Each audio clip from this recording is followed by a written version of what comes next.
দ্বিতীয় যে বিষয় সালাতুল জানাজা, এটা আমাদের দেশে গুরুত্ব একটু বেশি, কারণ ধর্মনিরপেক্ষ সমাজে ধর্ম মূলত তিনটে জায়গায় কাজে লাগে, একটা জন্ম, একটা বিবাহ, একটা মৃত্যু।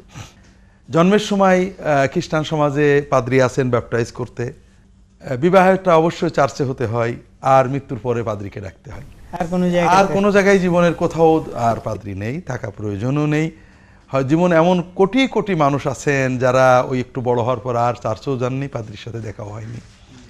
আমাদের মুসলিম সমাজগুলো স্বভাবতই কিছুটা ভিন্ন। আমাদের মুসলিম সমাজে ওই রকম বিচ্ছিন্ন নই আমরা দিন থেকে। প্রায় 15% থেকে 20% বাংলাদেশের মুসলমান প্র্যাকটাইজিং মুসলিম, তারা আচরণকারী ধার্মিক অর্থাৎ সালাত আদায় করেন। এর বাইরে যে প্রায় 80-85% মুসলমান যারা 5 ওয়াক্ত সালাত আদায় করেন না, তারাও কিন্তু জানাজায় শরীক হন কোনো না কোনোভাবে। কারণ যখন কোনো আপনজন মৃত্যুবরণ করেন, তখন তাদেরও মন চায় যে তার জন্য কিছু করব, এ মনটাকে সবারই আছে। কিন্তু কিভাবে করব এটা আমরা অনেকে বুঝতে পারি না, দ্বিধাগ্রস্ত হই। অনেক সময় সুন্নতের ব্যতিক্রম অনেক কিছু বানিয়ে আমরা সালাতুল জানাজাকে কঠিন করেছি, সামনে হয়তো জানবো। তো এই জন্য সালাতুল জানাজা 5 ওয়াক্ত জানাজার চেয়েও বেশি মানুষে আদায় করে। 5 ওয়াক্ত সালাতের 5 ওয়াক্ত সালাতের চেয়ে সালাতুল জানাজা আদায়কারী মুসলমানের সংখ্যা বেশি। এ ব্যাপারে মসলা জানার আগ্রহ আমার মনে হয় অধিকাংশ বেশি মানুষের হবে। প্রথমে যেটা প্রশ্ন করেছেন সালাতুল জানাজার ফজিলত, বিভিন্ন হাদিসে এই সালাতুল জানাজার ফজিলত বর্ণনা করা হয়েছে। তার ভিতরে একটা হাদিসে রাসূলুল্লাহ সাল্লাল্লাহু আলাইহি ওয়াসাল্লাম বলছেন, মান সাল্লা আলা জানাজাতিন কানা লাহু কিরাত ওয়া মান আতবাউ হাত্তা দুফিনা আও আতবাল জানাজাতা হাত্তা দুফিনা কানা লাহু কিরাতান ওয়া কুল্লু কিরাতিন মিসলি জাবাল উহুদ। যদি কেউ শুধু সালাতুল জানাজা আদায় করে, একটা মাইয়াতের উপর সালাতুল জানাজা আদায় করে, আল্লাহ তাআলা তাহলে 1 কিরাত সওয়াব দান করেন। আর 1 কিরাতের পরিমাণ হলো একটা ওহদ পাহাড় পরিমাণ। তার মানে সালাতুল জানাজাটা আদায় করলে আল্লাহ ওহদ পাহাড় পরিমাণ সওয়াব দান করবেন। আর যদি কেউ সালাতুল জানাজা আদায়ের পরে দাফন পর্যন্ত মাইয়াতের সাথে থাকে, তাহলে আল্লাহটাকে 2 কিরাত অর্থাৎ 2টো ওহদ পাহাড় পরিমাণ সওয়াব দান করবেন। সুবহানাল্লাহ, অনেক ফজিলত। অত্যন্ত গুরুত্বপূর্ণ আরেকটা হাদিস, রাসূলুল্লাহ সাল্লাল্লাহু আলাইহি ওয়াসাল্লাম একদিন সমবেত সাহাবীদেরকে প্রশ্ন করছেন, বিকালে বা সন্ধ্যায়, যতটুকু হাদিসের আলোকে বোঝা যায়, মান আসবাহা মিনকুমুল ইয়াওমা সাইমান, আজকের দিনে রোজা ছিলে কে? রাসূলুল্লাহ সাল্লাল্লাহু আলাইহি ওয়াসাল্লাম প্রশ্ন করলে উত্তর দেওয়া বাধ্যতামূলক হয়ে যায়, এটা ইমানের দাবি, দায়িত্ব। আবু বকর রাদিয়াল্লাহু তাআলা উত্তর দিচ্ছেন, ইয়া রাসূলুল্লাহ, আমি রোজা ছিলাম। মান আতআমা মিনকুমুল ইয়াওমা মিসকিনা, তোমাদের ভিতরে আজ কোনো দরিদ্রকে খাদ্য দিয়েছে, ক্ষুধার্তকে অন্ন দিয়েছে কে? আবু বকর বললেন, আনা ইয়া রাসূলুল্লাহ। তৃতীয় প্রশ্ন করলেন, মান আদা মিনকুম আল ইয়াওমা মারিদান, তোমাদের ভিতরে আজ কোনো অসুস্থ মানুষকে দেখতে গিয়েছে কে? আবু বকর বললেন, আমি। চতুর্থ প্রশ্ন করলেন রাসূলুল্লাহ সাল্লাল্লাহু আলাইহি ওয়াসাল্লাম, মান ইত্তাবা মিনকুমুল ইয়াওমা জানাজা, তোমাদের ভিতরে আজ কোনো মৃত মুসলমানের জানাজায় শরীক হয়েছে কে? আবু বকর রাদিয়াল্লাহু তাআলা আনহু এবারও বললেন, আনা ইয়া রাসূলুল্লাহ, আমি এটা করেছি। 4টে কাজে আমি আজকে এই একদিনে, আজকের দিনের ভিতরে আমি 4টে কাজ করেছি। লক্ষ্য করুন, এই 3টেই কিন্তু সামাজিক, মানুষের অধিকার, মানুষের সেবা সংশ্লিষ্ট। একটা শুধু সিয়াম আল্লাহ এবং বান্দার মাঝখানে। আল্লাহ রাসূল সাল্লাল্লাহু আলাইহি ওয়াসাল্লাম বললেন, মা ইজতামানা ফি আহাদিন ইল্লা দাখালাল জান্নাহ, যদি এই 4টে কর্ম কোনো মানুষের ভিতরে একত্রিত হয়, তাহলে ওই ব্যক্তি জান্নাতে যাবেই। সুবহানাল্লাহ। তাহলে আমরা বুঝতে পারছি সালাতুল জানাজা শুধু ফরজ ইবাদতই নয়, ফরজে কিফায়া, কিছু মানুষ করলে অন্য মানুষদের ফরজটা দায়িত্ব পালিত হয়ে যায়। এর অর্থ এই নয় যে আমরা গুরুত্ব দেব না, যারা পালন করবেন তাদের জন্য রয়েছে অপরিমেয়, অপরিসীম, অচিন্তনীয় সওয়াব এবং পুরস্কার। জি, এক্ষেত্রে আমরা একটা বিষয় লক্ষ্য করেছি, হজের সময় অনেক সময় হাজি সাহেবরা হজে যান, তারা হারামাইন শরীফাইনে সালাম ফিরানোর পরে সুন্নত শুরু করে দেন, অথচ ঘোষণা দেওয়া হয় সালাতুল জানাজা আদায় করা হবে। আর সলাতু আলাল মাইয়িতি ইয়ারহামুকুমুল্লাহ মুয়াজ্জিন বলে দেন। সলাতুল জানাজা আদায় না করে তারা সুন্নতে দাঁড়িয়ে দেন। ওটা তো ফরজে কিফায়া, কিছু লোকে পড়লে হয়ে যাবে। কিন্তু দুটো বিষয়, একটা হলো সালাতে জানাজার ঘোষণা দেওয়া হলে আগে ফরজে কিফায়া আদায় করে সুন্নত পড়াটাই নিয়ম। আচ্ছা, দ্বিতীয়ত আমরা এত বড় সওয়াব থেকে মাহরুম হলাম যে হারামাইন শরীফাইনের মতো মোবারক জায়গায়, যেখানে 1 রাকাত সালাতে, একটা ইবাদতে 1 লক্ষ বা 50,000 বা 10,000 গুণ সওয়াব রয়েছে, সেখানে আমরা এত বড় সওয়াব থেকে মাহরুম হয়ে গেলাম। অর্থাৎ 1 লক্ষ ওহদ পাহাড় পরিমাণ সওয়াব থেকে বঞ্চিত হয়ে গেলাম। তো এই জন্য আমাদের সমাজে অনেকেই সলাতুল জানাজার যে গুরুত্ব কতখানি এটা অনুভব করতে পারেন না, এই জন্য এ ব্যাপারে অবহেলা করে থাকেন। আল্লাহ তাআলা আমাদেরকে সবাইকে এই গুরুত্বপূর্ণ ইবাদতের গুরুত্ব অনুধাবন করা এবং পালন করার তৌফিক দান করুন। স্যার আমরা এই বিষয়ে আরো আপনার কাছে শুনবো। আমরা একটা ছোট্ট বিরতিতে যেতে হচ্ছে, ফিরে আসছি বিরতির পর। সুপ্রিয় দর্শক, দেখছিলেন সুন্নাহর আলোকে মুমিন জীবন অনুষ্ঠান। জি জি, এটা গুরুত্বপূর্ণ বিষয়। সলাতুল জানাজার জন্য প্রথমেই আমরা যেটা বুঝি, আগে ওযু করতে হয়, কাতারবদ্ধ হতে হয়। 3 কাতারের বিশেষ ফজিলত সেটা আমরা পরে ইনশাআল্লাহ বলবো। অর্থাৎ কোনো মাইয়াতে যদি অল্প সংখ্যক মানুষও জানাজা পড়েন, অন্তত ন্যূনতম 3টে কাতার হওয়া, এটা হাদিস শরীফে বিশেষ ফজিলতের কথা বলা হয়েছে। আর বেশি হলে বেজুর সংখ্যা, বেশি হলে হতে পারে। জি, এখানে সলাতুল জানাজার যে মূল সলাতের কাইফিয়াতটা, এটাতে আমরা চলে যাই। প্রথম যে বিষয়টা, যে ইন্নামাল আমালু বিন্নিয়াত, সলাতের জন্য নিয়ত করা। কাজের জন্য, প্রত্যেক ইবাদতের জন্য মনের ভিতরে একটা নিয়ত থাকবে, যে নিয়তের ভিত্তিতে আমার সওয়াব কম বেশি হবে।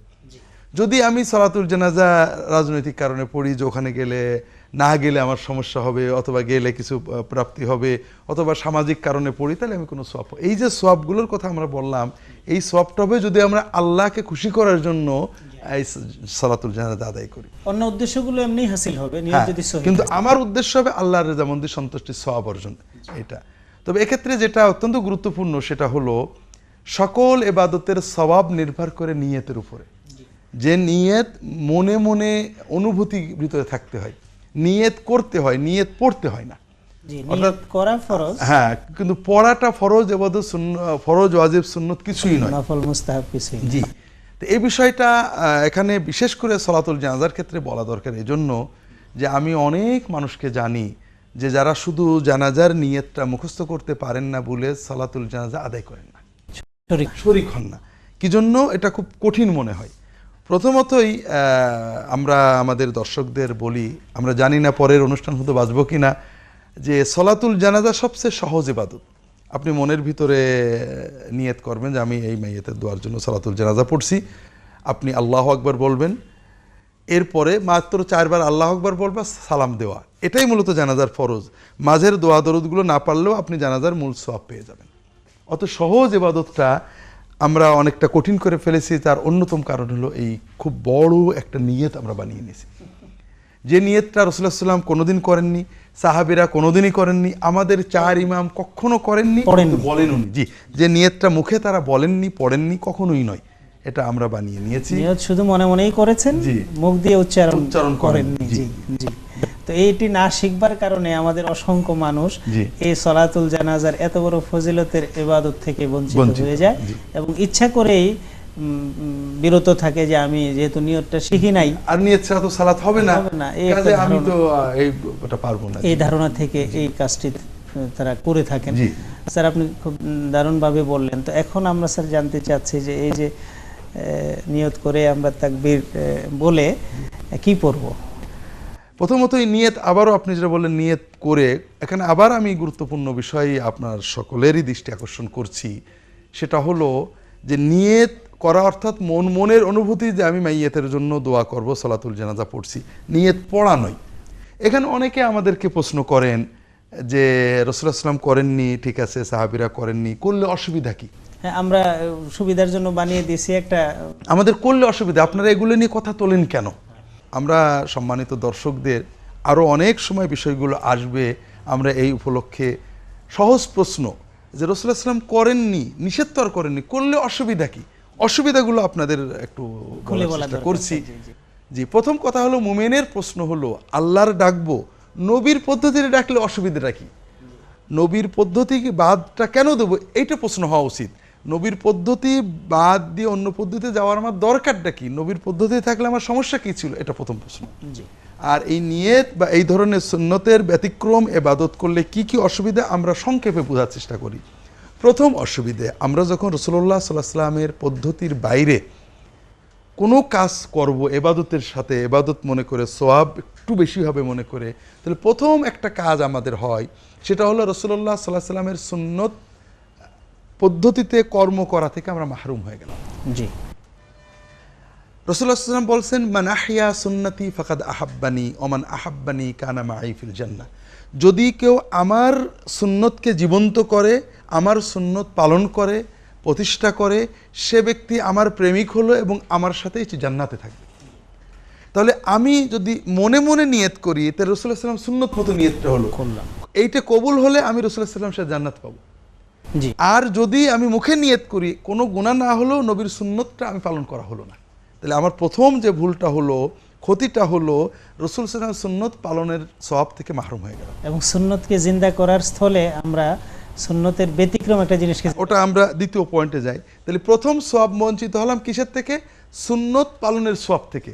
আরও হাদিস রয়েছে, রাসূল সাল্লাল্লাহু আলাইহি ওয়াসাল্লাম বলেছেন যে ইন্নামি ওয়ারাইকুম আইয়ামাস সাবরি লিল মুতামাসসিকি ফি আলা মা আনতুম আলাইহি আজরু 50 মিনকুম।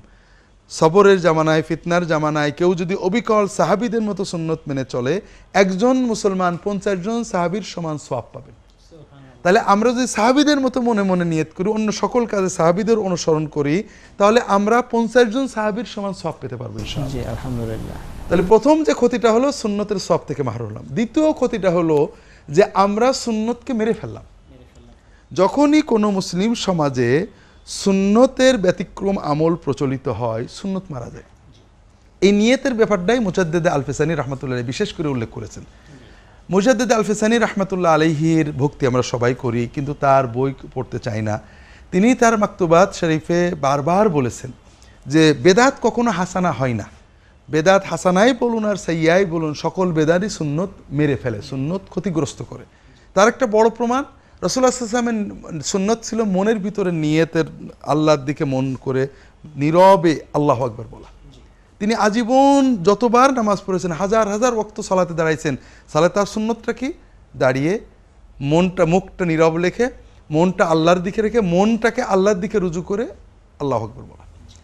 আর আমরা আজীবন তার ব্যতিক্রম সালাত আদায় করছি। তাহলে রাসূল সাল্লাল্লাহু আলাইহি ওয়াসাল্লাম সুন্নতটা মারা গেল। মনে নিয়ত, মুখে নিয়ত করাকে আমরা যত ভালোই বলি, এর দ্বারা রাসূল সাল্লাল্লাহু আলাইহি ওয়াসাল্লাম মনে নিয়ত করা সুন্নতটা মারা গেল। তাহলে আমরা দ্বিতীয় ক্ষতি করলাম, সেটা হলো রাসূল সাল্লাল্লাহু আলাইহি ওয়াসাল্লাম সুন্নত মৃত্যুবরণ করলো। একটা হলো সুন্নত পালনের সওয়াব থেকে বঞ্চিত হলাম, দ্বিতীয় সুন্নতকে মেরে ফেললাম। তৃতীয় হলো সুন্নতকে অপছন্দ করার পর্যায়ে চলে গেলাম। সেটা কেমন? আমরা এখন জানলাম রাসূল সাল্লাল্লাহু আলাইহি ওয়াসাল্লাম কখনো মুখে নিয়ত করেননি, আমরা মুখে নিয়ত করি। এখন যখন কেউ বলছে মনে মনে নিয়ত করে এটা সুন্নত উত্তম, তখন আমরা মুখে করাটাতে উত্তম এটা প্রমাণ করো বিভিন্নভাবে, না মুখেরটাই ভালো, মনে নবীজি এই কারণে করেছেন, এখন মুখে করলে বেশি ভালো হবে। তার মানে বিভিন্ন যুক্তি দিয়ে আমরা নবীর সুন্নতটাকে ছোট বানিয়ে ফেলছি, সুন্নতটাকে অন্তত কম সওয়াব বলে প্রমাণ করছি। তাহলে সুন্নতকে অবজ্ঞা করা হলো। রাসূলুল্লাহ সাল্লাল্লাহু আলাইহি ওয়াসাল্লাম বলছেন, মান রাগিবা আন সুন্নতি ফালাইসা মিন্নি, যে আমার সুন্নত অপছন্দ করবে সে আমার উম্মত হতে পারবে না। বরং কেউ কেউ তো এটা বলতে চান যে নবীজি মনে মনে করেছেন ঠিক আছে, কিন্তু আমরা যদি জবানে উচ্চারণ করে পড়ি তাহলে এটা মুস্তাহাব হয়, এরকমও কেউ কেউ বলে। এখন তা যদি হয়, আমরা মনে করি যে রাসূলুল্লাহ সাল্লাল্লাহু আলাইহি ওয়াসাল্লামের সুন্নতের চেয়ে এই মুখের নিয়ে বেশি মুস্তাহাব, তাহলে আমরা বুঝালাম যে সুন্নতের সওয়াব কম, আমাদেরটা সওয়াব বেশি। তাহলে সুন্নতটাকে আমরা ছোট করে ফেললাম, হেয় করে ফেললাম। এটাকেই বলা হয় মান রাগিবা আন সুন্নতি। রাসূলুল্লাহ বলেছেন যে আমার সুন্নতকে হেয় করবে, ছোট মনে করবে, সুন্নতের চেয়ে সুন্নতের ব্যতিক্রমকে উত্তম বা আকর্ষণীয় মনে করবে, সে আমার উম্মত থাকতে পারবে না। এই তিনটা আমরা ক্ষতি হলো। চমৎকার স্যার, আমরা এই একটি পর্বে এই গুরুত্বপূর্ণ আলোচনাটা শেষ করতে পারছি না। এখান থেকে আগামী পর্বে আবার আপনার কাছে শুনবো ইনশাআল্লাহ। স্যার, আপনি কষ্ট করে আমাদের স্টুডিওতে এসেছেন, আল্লাহ তাআলা আপনাকে জাযায়ে খায়ের দান করুন। বারাকাল্লাহু ফিকুম। সুপ্রিয় দর্শক, দেখছিলেন সুন্নাহর আলোকে মুমিন জীবন অনুষ্ঠানটি। আপনি খুব গুরুত্বপূর্ণ দুটো বিষয় প্রথমেই উপস্থাপনা করেছেন, একটা হলো সুন্নত আর একটা হলো সালাতুল জানাজার গুরুত্ব। তা আসলে সকল মুমিনই মূলত সুন্নতকে মহব্বত করেন, তবে সুন্নত কি এটা অনেকেই সচেতন ছিলাম না। কখনো ভাবতাম মেসওয়াক, টুপি, পাগড়ি এগুলোই বোধহয় সুন্নত, অথবা সুন্নতে মুআক্কাদা, গায়ের মুআক্কাদা এটার একটা চেতনা। আসলে সকল কর্মে রাসূলুল্লাহ সাল্লাল্লাহু আলাইহি ওয়াসাল্লামের হুবহু অনুকরণই যে তার সুন্নত, এটা অনেক সময় আমরা বুঝতাম না। আমরা অন্তত এটা বোধহয় বুঝতে পেরেছি যে আমাদের যে দিনটার ভিত্তি হলো আল্লাহকে একমাত্র মাহবুদ হিসেবে বিশ্বাস করা, আর তার এবাদতটা শেখার জন্য রাসূলুল্লাহ সাল্লাল্লাহু আলাইহি ওয়াসাল্লামের শরণাপন্ন হওয়া। যাই এবাদত, যে কর্মটাই আল্লাহর খুশির জন্য করতে হবে, আল্লাহর কাছে সওয়াব পাওয়ার জন্য করতে হবে, সেটা অবশ্যই রাসূলুল্লাহ সাল্লাল্লাহু আলাইহি ওয়াসাল্লামের পদ্ধতিতে হতে হবে। তার কারণ লা ইলাহা ইল্লাল্লাহু এবং মুহাম্মাদুর রাসূলুল্লাহ, এই দুটো বাক্যের মাধ্যমে যে বিশ্বাস আমরা এনেছি, তার মূলই হলো যে এবাদতটা করবো একমাত্র আল্লাহর জন্য। অর্থাৎ যে কোনো এবাদতের সওয়াব একমাত্র আল্লাহর কাছ থেকে আমরা আশা করব। আর কোন ইবাদত কিভাবে করলে আল্লাহ সওয়াব দেবেন, খুশি হবেন, কবুল করবেন, এটা একমাত্র ওহির মাধ্যমে রাসূলুল্লাহ সাল্লামকে তিনি জানিয়েছেন। তার কাছে এটা শিখতে হবে এবং তিনি আমাদেরকে পুঙ্খানুপুঙ্খ জানিয়ে গিয়েছেন। এখন প্রতিটি ইবাদত যেটা তিনি করেননি সেটা ইবাদত হতে পারে না, আর যাই হোক না কেন, কারণ ইবাদত শিক্ষা দিতেই তিনি এসেছিলেন। তো এই জন্যই আমরা চেষ্টা করছি রাসূলুল্লাহ সাল্লাল্লাহু আলাইহি ওয়াসাল্লামের সুন্নাহ আমাদের জীবনে বাস্তবায়িত করার জন্য। আর আমরা দর্শকদের থেকে আশা করি তারা জেনেছেন ইতিমধ্যে যে কোনো কর্ম রাসূলুল্লাহ সাল্লাল্লাহু আলাইহি ওয়াসাল্লামের হুবহু অনুকরণে করার মাধ্যমে আমরা যে গুরুত্ব, ফজিলত এবং মর্যাদা পাই, এটা আর কোনোভাবে পাওয়া সম্ভব না। তা আজকে আমরা সালাতুল জানাজাটা ওইভাবেই মূল্যায়নের চেষ্টা করব ইনশাআল্লাহ।